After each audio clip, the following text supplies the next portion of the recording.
Look, there's two types of investors, right? There's retail, which is you all and me, and to a point, and then there's institutional investors, right?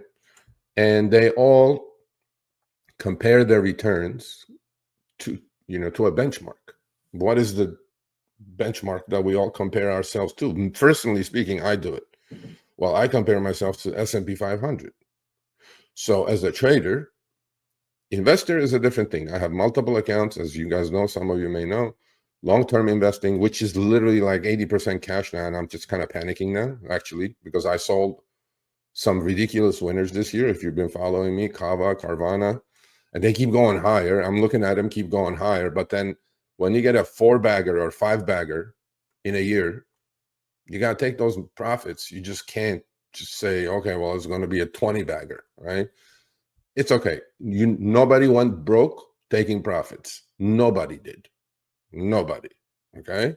So long story short, long-term portfolio and my trading account, right? I will share that with you all probably end of the year for a year-end look at how it turned out. At the moment, currently, my trading account is up 220%. I think it's great, and it's definitely kicking the benchmark's butt, which is the S&P 500. But S&P 500 this year is up 28%. Amazing, right? So a lot of retail investors are having difficult time to even come. Okay, the average on S&P 500 going back 50, 80 years is 10% a year. Crashes and pandemics and great financial crisis and whatever there's. They can even get to close to 10%. Believe it or not, mutual funds, okay, there's close to, I think, 5,000 mutual funds. They can't get near the, with all their brains and their software and analysts and all that stuff, they can't beat the benchmarks. So I'm at 220 at the moment in my trading account. My investment account was great this year. I can't complain. Way above the 28%, right? Okay. It's not about me patting myself on the back. What I'm trying to say is that a lot of retail investors can't come near the benchmark, which is the average 10%.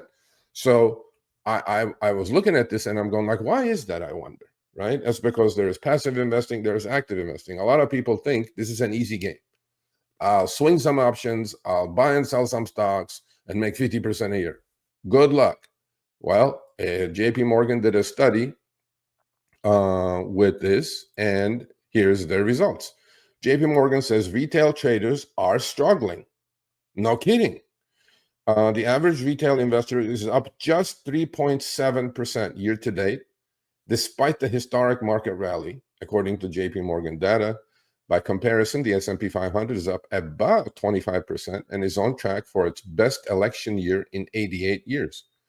This marks retail's worst annual performance, retail meaning the little guy, performance for any year where the index saw double-digit returns since 2015.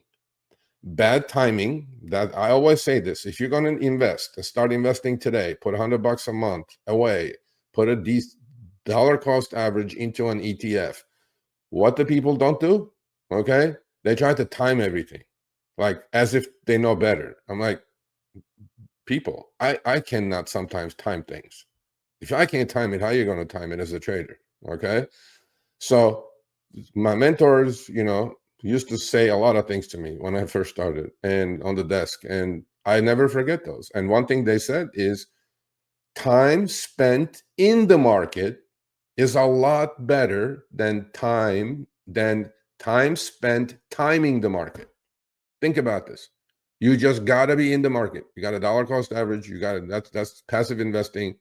That's for your long-term portfolio. Well, short-term, yeah, you want to swing some zero DTEs and options or whatever, knock yourself out. But you're not going to come close to the averages unless you're in that chosen 10%. Okay, 90% lose trading, 10% make. Well, if you're in that 10% club, thumbs up, great.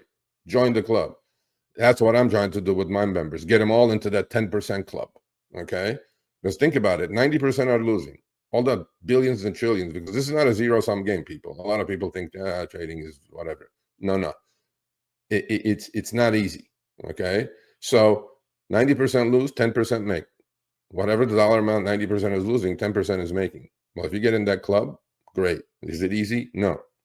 So this year, retail investors are on track for their Fourth straight year of underperformance versus the S&P 500. Institutional investors are cashing in on this rally. Yes, because retail versus S&P 500, and like Kobesi Letter, my hat's off. I follow them on Twitter. Please go do it. Look at the difference. Look at the difference in performance, right? So S&P 500 is the blue line with the green arrow going up, and then look at the retail investors, right? It's tough. Like when did the retail investor get nailed? When I was actually made probably the most amount of money I made was during this year on being short anyway, was during the Japanese carry trade debacle, right? Look at that crash. So retail is just going back and forth, and when the market comes back, they get out too early, and then when the market's crashing, they sell the low, buy the high. All kinds of things happen to retail. So it's not a pretty picture, and to me, chasing return is difficult, right? But if you have the tools, and if you have the knowledge, if you have the experience, by all means, trade.